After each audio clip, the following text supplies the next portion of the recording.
Good morning, everyone, and welcome to the third day of PAX's annual Protection of Civilians conference. I am Wilbert van der Zeijden, and I work as a team coordinator of the POC team at PAX, and I will be your facilitator for this session.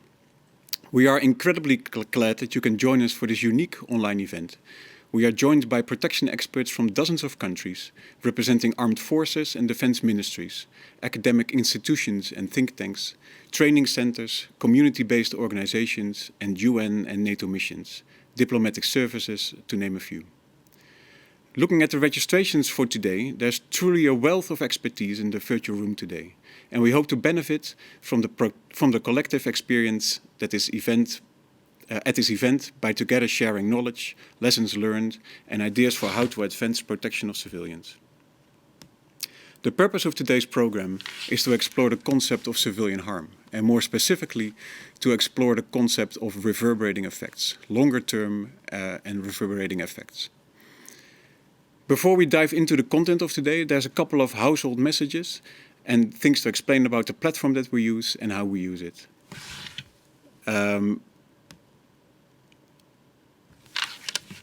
We urge you to take a tour of the virtual platform that we have built for you for this conference and to acquaint yourself with the full conference program and also the bios of our distinguished speakers. We have tried to mimic a regular conference as much as we can. A sort of conference like we used to have before COVID, including opportunities to network with presenters and fellow attendees.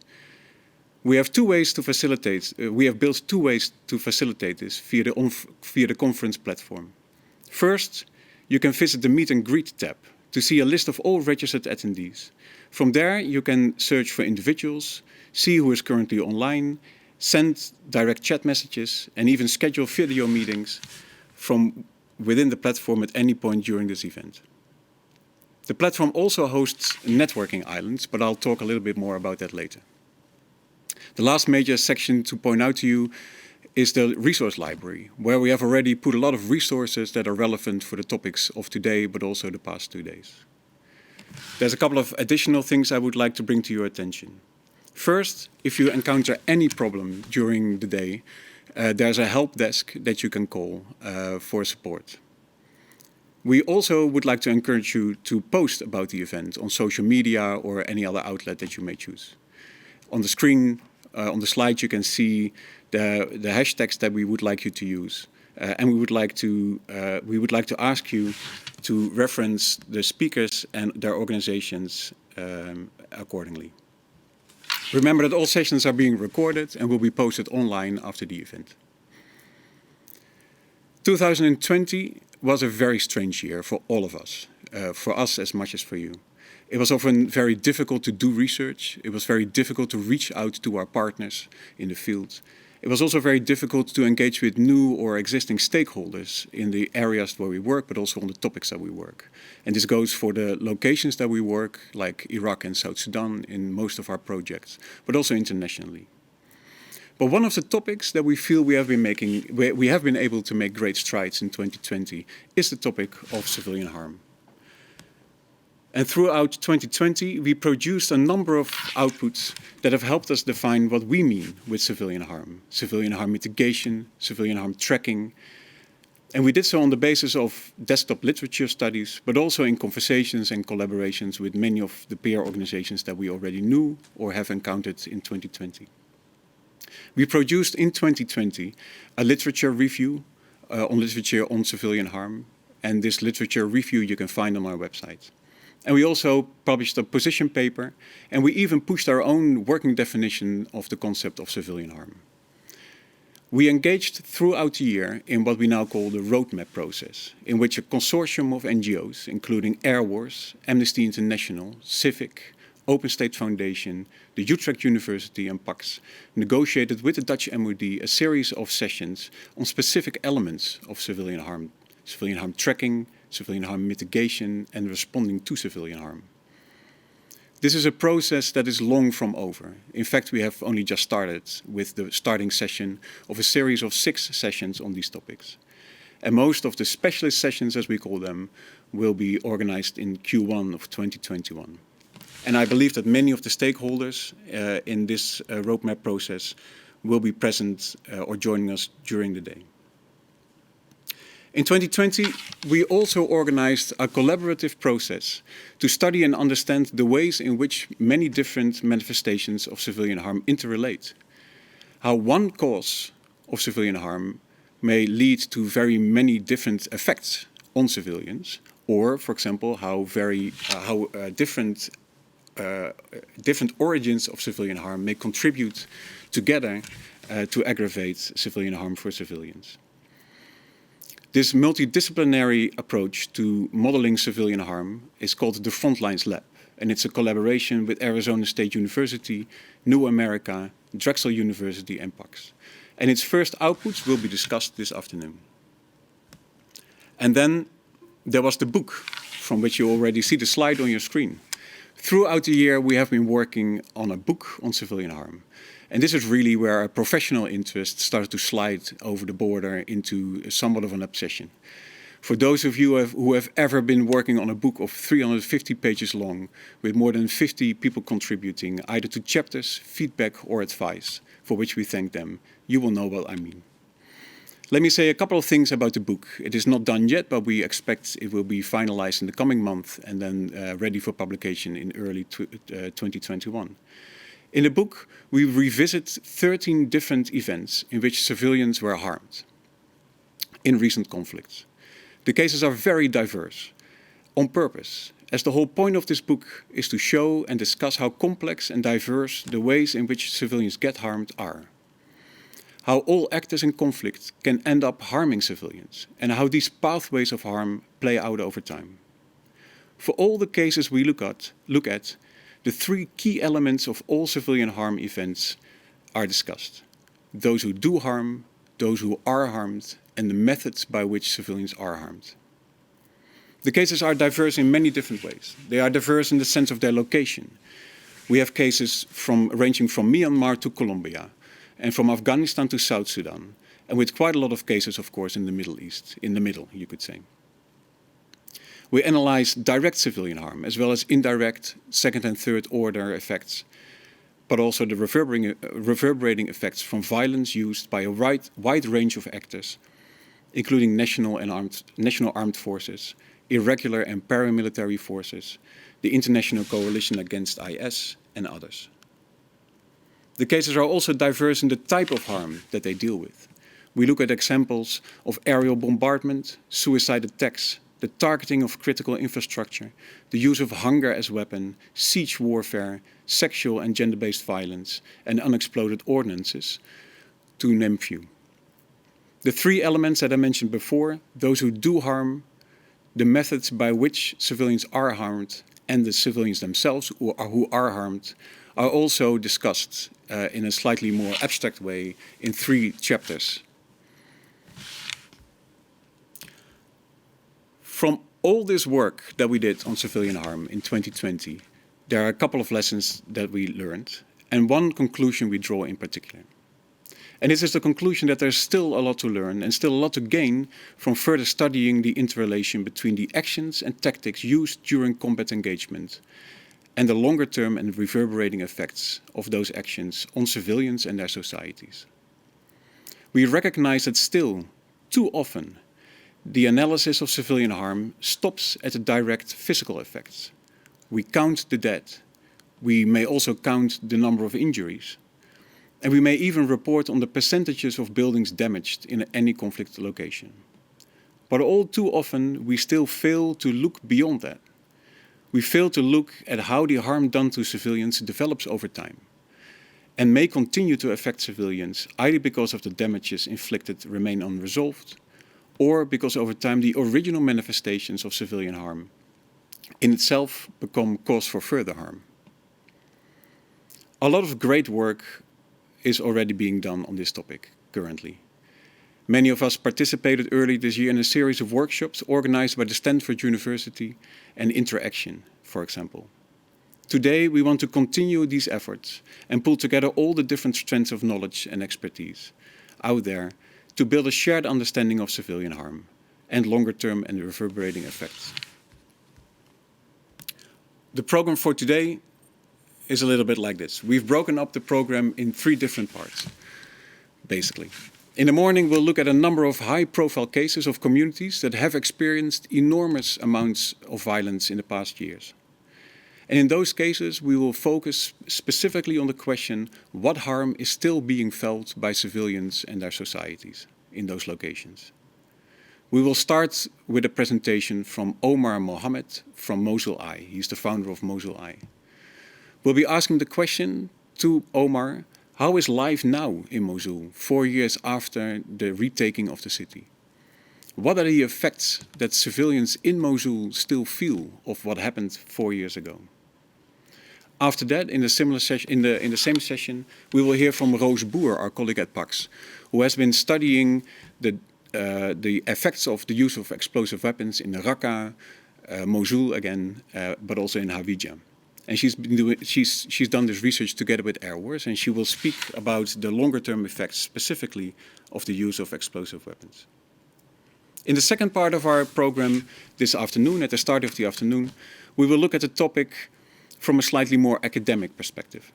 And we'll ask the question, how can you actually map, model and understand all these different shapes and forms that civilian harm takes, and all these different pathways of harms that I already mentioned. And this includes, again, of course, the longer-term and reverberating effects. We will first watch together a pre-recorded presentation from the Frontlines Lab initiative. And this is a multidisciplinary effort to build tools to model civilian harm. In response to the presentation, we will have two guests, Wim Zwijnenburg, from a colleague also from PAX, and Alma Tazlidzan Al-Osta, who will use their own experience and insights from their research and their work to reflect on the presentation of the Frontlines Lab.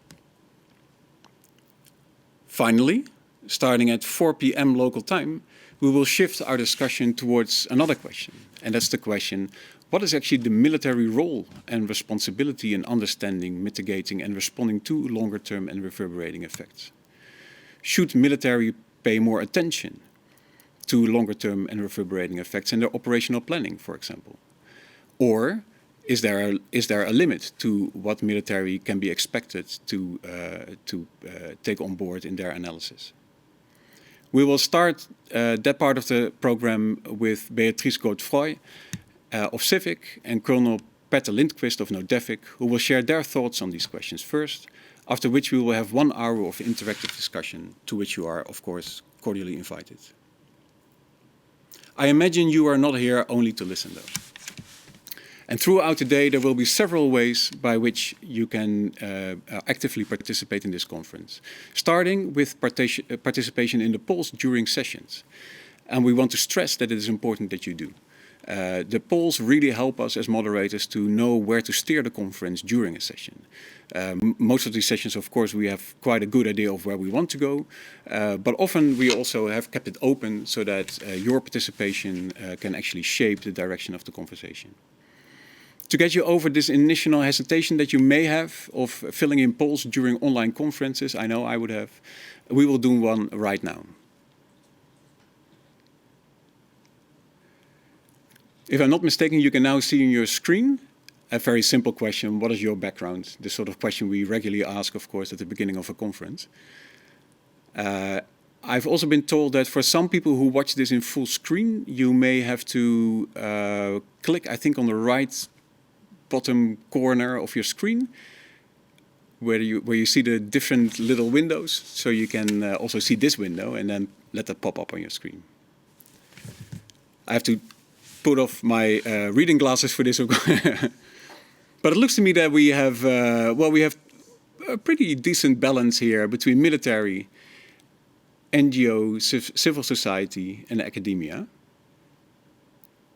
with slightly less governance and policy people in the room yet.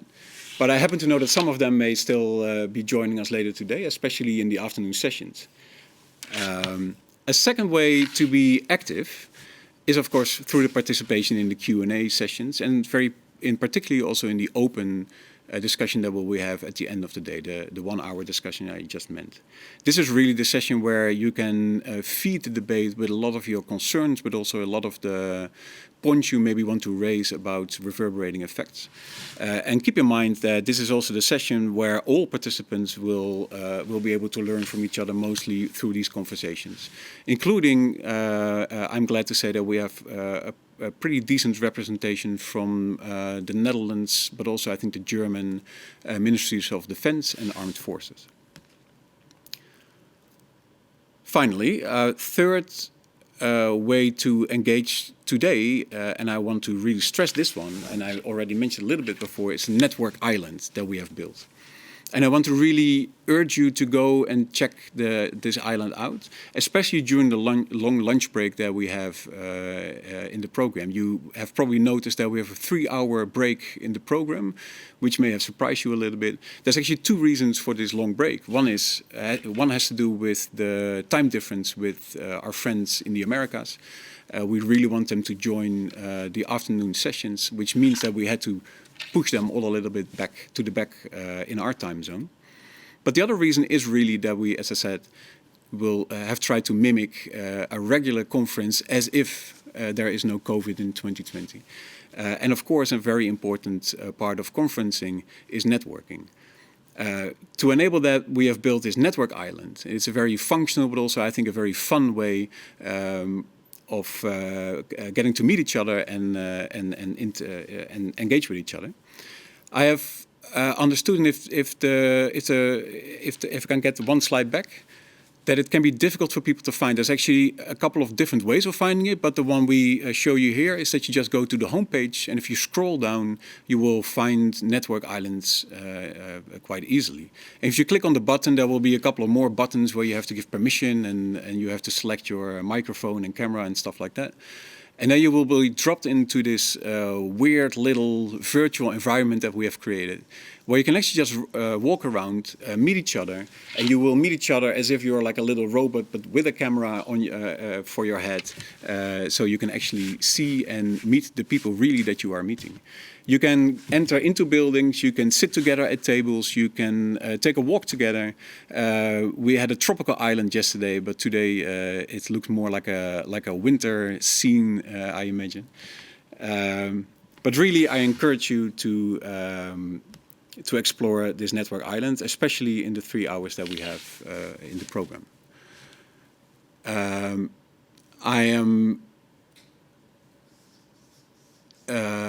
The last thing I want to say about this is that we will also be present there, so you can also engage with us there.